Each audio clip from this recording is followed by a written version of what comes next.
Ternyata gizinya di jargon. Publik kritik keras penampakan menu makan bergizi gratis hari kedua, ayam dan susunya mana? Yang pertama adalah makanan gratis. Ini bukan makan siang gratis ya, saya mau luruskan itu. Ini makanan gratis karena termasuk sarapan untuk anak-anak ya. Yang jadi fokus masyarakat Wong Cilik saat ini, makan siang gratis. Iya, saya ingin sedikit koreksi ya. Setelah kita pelajari, ternyata istilah tepat itu adalah makan bergizi gratis untuk anak-anak. Itu lengkapnya ya. Karena kalau anak sekolah dasar umpamanya masuk pagi, dia kalau nunggu makan siang kan terlalu lama. Jadi harus makan pagi. Ya kan? Iya. Jadi makanya kita rubah.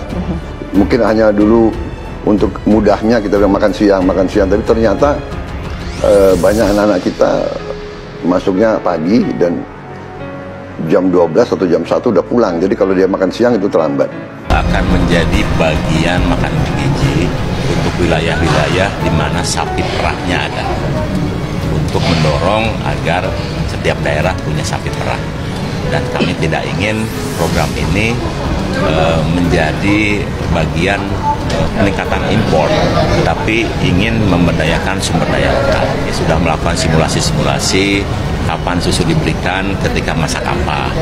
Karena indeksnya kan sudah ditetapkan oleh Bapak Presiden. Jadi agar indeksnya tetap masuk, kami akan melakukan kombinasi-kombinasi sehingga susu minimal di daerah-daerah yang ada sapinya itu minimal 2-3 kali dalam seminggu dapat diberikan. Kita unboxing menu makan hari ketiga di Sidoarjo. Tahu 1, telur 1, tumis, buncis dan wortel yang diiris tipis, ada nasi putih dan ada 1 buah pisang. Pengennya tak hampar, pakai rempah sedikit. Tak boleh. Tak cukup. Tak kenyangnya. Tapi ada sesuatu yang tak terpenuhkan. Apa itu? Hati saya. Apa? Saya kecewa. Kalau makanan Sama rasanya kecewa. sampaikan ini pada Pak Prabowo. Kita ingin 15.000, tapi kondisi anggaran mungkin 10.000 kita hitung untuk daerah-daerah itu cukup. Program-program kami termasuk makan bergizi untuk anak-anak dan ibu hamil juga kalau dihitung merupakan suatu tambahan kesejahteraan karena buruh tentunya punya keluarga dan punya anak. Kalau kita rinci program bergizi ini nanti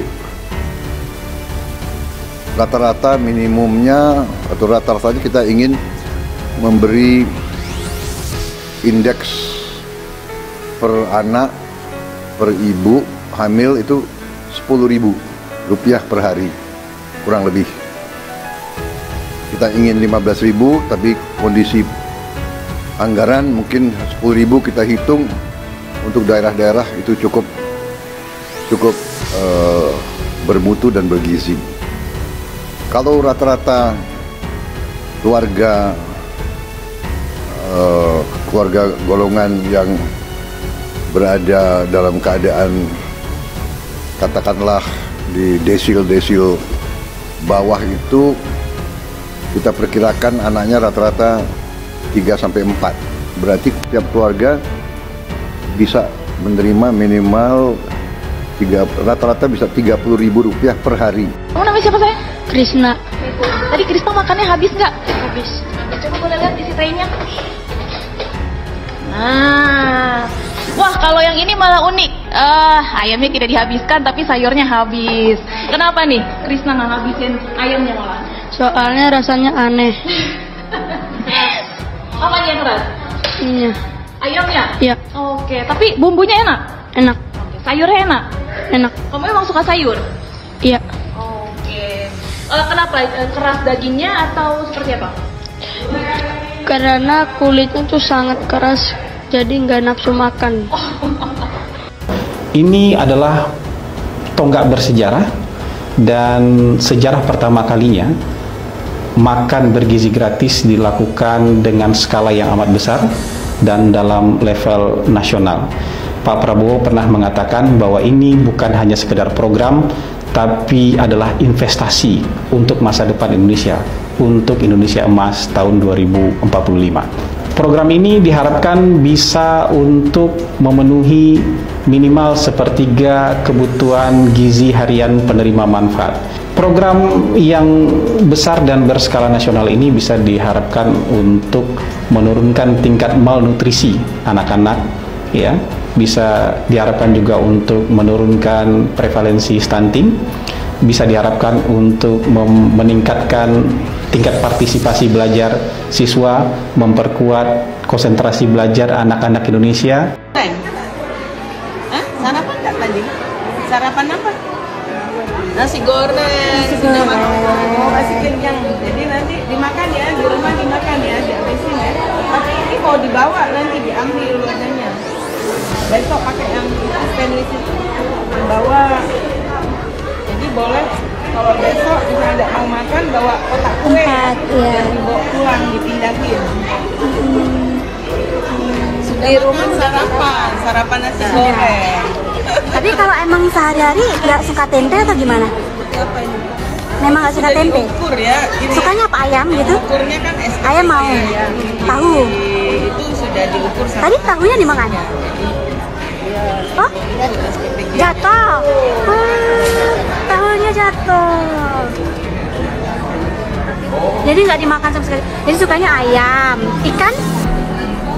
Ikan. Oh, tahu tempe nggak suka gitu ya. Tapi tahunya tadi ada ayamnya kan? Tahunya jatuh, Bu. Oh, bukan dimakan, Bu. Bukan dimakan tapi jatuh. Oh. Ya. Ayah, Bapak Gibran. Ini Gibran ya. Kelas berapa? Kelas berapa? 3. Oh, kelas 3. Itu kenapa kita tidak dihabisin makannya? Nggak suka. Baru hari pertama ya kabinet Prabowo diturunkan semua menghadapi realitas bahwa ternyata banyak yang tidak mau makan. Ya kalau SD-nya kelas-kelas menengah dikasih makan gratis kayak beginian, mau dipaksa makan ya tetap nggak mau lah. Prabowo suruh makan gitu coba. Nah, kayaknya ini menjadi persoalan yang sangat berat ya. Mungkin nanti ini beban yang akan banyak terjadi, tumpang tindih, dan mungkin juga diprotes orang tua. Makan apaan kayak begini disebut makan gratis, makan gak bergizi begini. Apalagi nanti kalau setiap hari makanan yang paling mudah dan paling murah itu adalah tempe dan tahu, ya kan? Apa coba? Yang lain, kalau sudah ikan laut atau ikan ayam gitu ya, daging apalagi, nggak mungkin lah 10.000 belum dipotong oleh pihak ini, pihak itu, oleh vendor, oleh prinsipal, oleh ini dan lain sebagainya. Publik ramai kritik menu program makan bergizi gratis hari kedua di berbagai sekolah.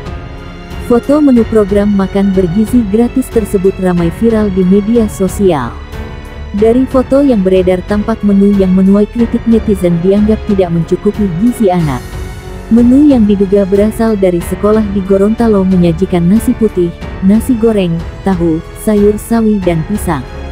Pada gambar lain yang diduga berasal dari salah satu sekolah di Depok yang menyajikan nasi putih, sayur sawi dan sepotong tahu dan pisang. Sementara makanan dalam wadah hijau yang disebut dari sekolah di Aceh Barat menyajikan nasi, tahu tempe goreng, sayur wortel dan sepotong kecil pepaya. Menu yang disebut disajikan di salah satu sekolah di Palembang menyajikan nasi putih, tahu tempe goreng, sayur dan pisang. Foto-foto tersebut viral di media sosial X yang diunggah melalui akun @paltiwes2024, 7/1. Unggahan tersebut kemudian ramai mendapat kritik publik di kolom komentar. Makanan di penjara Jepang lebih bergizi, ujar Ed Rio Discourse. Ternyata gizinya hanya di jargonnya, sebut Ed Art 168. Nasi, tahu, pisang, sayur sawi, ayam ikan, susu tidak tampak, ujar Ed Desto 11879838. Ini apa nggak malah bisa stunting, sebut Ed Sastro garis bawah pecel. Kalau makanannya SPT Foto TSB, utek jumlah pemesanan yang sangat besar hanya layak dihargai Rp6.000 saja. Di mana gizinya? Ujar Ed Salem 2000. Ini dah sesuai dengan nilai gizi anak-anak gaya. Dah dikonsultasikan dengan dokter gizi anak pula gaya. Kok gak menarik sekali penampakannya, sebut Ed di Eta Agus. Saya pikir nantinya akan banyak makanan yang dibuang sia-sia. Mendingan 10 Rp-nya dibelikan susu sama buah saja, karena kalau makan siang saya pikir ortunya dari dulu juga sudah mempersiapkan di rumah masing-masing dengan makanan yang pasti disukai oleh anak-anak, sebut Ed Hachitong.